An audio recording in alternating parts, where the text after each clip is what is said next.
नाजरीन, ज़ारा के सगे भाई मेरे साथ अली हैदर मौजूद है। इनसे जानेंगे कि ये इटली में थे जब बहन की इत्तला हुई, तब इन पे क्या गुजरी जब इनको बताया गया कि आपकी बहन के साथ ये सलूक किया गया। अस्सलाम वालेकुम। वालेकुम सलाम जी। भाई बहन का बड़ा क्लोज और मोहब्बत वाला रिश्ता होता है। जब आपको इटली में ये इत्तला दी गई कि आपकी बहन के साथ ये जुल्म किया गया, तब आपके क्या जज्बात थे? यकीन आया, नहीं आया? तब क्या ख्यालात थे?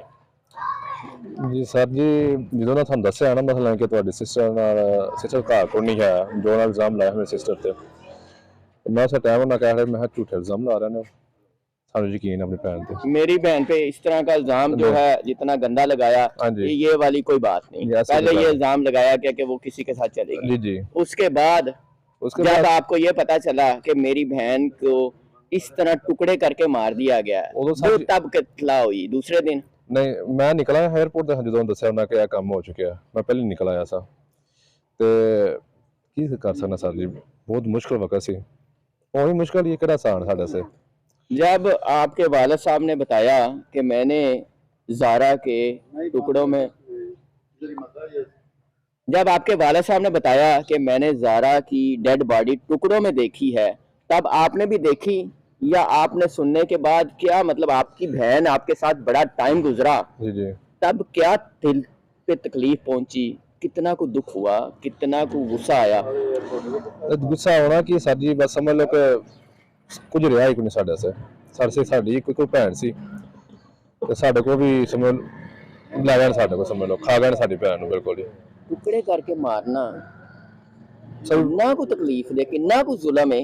मार ते दिता, इन्ना वड्डा जुल्म करन दी क्या ਸਾਡੀ ਉਹ ਸਰ ਜੀ ਉਹ ਇਹ ਵੇ ਕਿ ਮਸਲਾ ਕਿ ਚਲੋ ਮਾਰ ਦਿੱਤਾ ਉਹਨਾਂ, ਤੇ ਅੱਗੋਂ ਇੰਨਾ ਕੁਝ ਕਰਨ ਦੀ ਲੋੜ ਕਾਦੀ ਸੀ? ਚਲੋ ਸਾਡਾ ਆਖਰੀ ਵਕਤ ਆ, ਆਖਰੀ ਟਾਈਮ ਸਾਡਾ ਅਸੀਂ ਚਿਹਰਾ ਤੇ ਵੇਖ ਲੈਂਦੇ ਉਹਦਾ।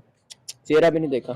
ਜੀ ਨਹੀਂ, ਕੀ ਬੰਦਾ ਮੈਂ ਕੋਈ ਜਲਾ ਖੜਿਆ ਸੀ ਨਾ, ਬਿਲਕੁਲ ਕੀ ਬੰਦਾ ਉਹਦਾ ਚਿਹਰਾ आपने कोई चीज देखी? ਨਾ। डेड बॉडी में हैंड क्या देखा क्या, सर। जब डेड बॉडी की तदफीन की तो आप यहाँ थे, ਜੀ ਜੀ। क्या क्या उसमें था? ਅਜੇ ਸਭ ਕੁਝ ਸੀ, ਬੜੇ ਸੀ ਜਿਵੇਂ ਸਮਝ ਲਓ ਕਿ ਟੁਕੜੇ ਹਨ, ਜਿਵੇਂ ਸਮਝ ਲਓ ਕਿ ਜਿਵੇਂ ਗੋਸ਼ਤ ਦੇ ਟੁਕੜੇ ਹੋ ਜਾਂਦੇ ਨੇ। पहचान नहीं हो सकी, ਜੇ ਨਹੀਂ ਹੋ ਸਕੀ, ਮੈਂ ਸਿਰਫ चेहरा ਤਸਵੀਰ तक नहीं देख सकी? ਜੀ ਨਹੀਂ, ਸਿਰਫ ਤਸਵੀਰ ਦੇ ਵਿੱਚ ਹੈਂਡ ਦੇਖਿਆ ਜਾਂ ਸਰ ਦੇਖਿਆ, ਜਲਿਆ ਹੋਇਆ ਸਰ, आदमी की कंडीशन थी ਗਲਿਆ ਸੀ ਬਿਲਕੁਲ। और सर्दी?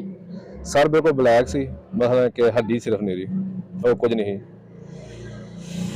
अल्लाह ताला आपको सब्र दे। क्या सजा इनको होनी चाहिए? आप क्या समझते हैं? आपकी बहन को तड़पा तड़पा के मार दिया, क्या सजा होनी चाहिए? ਸਾਡੇ ਕੋਲ ਸਾਡੀ ਇੱਕੋ ਹੀ ਗੱਲ ਹੋਣ ਸੇ ਮੇਨ ਇਹ ਕਿ ਜਿਹੜੀ ਸਾਡੀ ਸਿਸਟਰ ਨਾਲ ਕੀਤਾ ਨਾ, ਸੇਮ ਉਹਨਾਂ ਨਾਲ ਇਹੋ ਹੀ ਕੁਝ ਹੋਵੇ, ਸਾਡੀ ਤੇ ਇਹ ਖੁਆਇਸ਼ ਹੈ।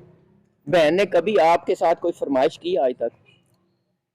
ਭੈਣਾ ਤੁਹਾਨੂੰ ਪਤਾ ਸਰ ਜੀ, किस तरह की फरमाइश करते सी? ਭਾਈਆਂ ਨਾ कि ਕਹਿੰਦੇ इटली तो आन लगे की लेके आना है?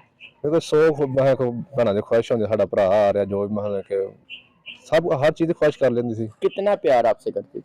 ਬਹੁਤ ਜ਼ਿਆਦਾ, और आप? ਹੱਦ ਤੋਂ ਜ਼ਿਆਦਾ। ਸਾਡੀ ਕੱਲੀ ਭੈਣ ਸੀ ਸਾਡੀ।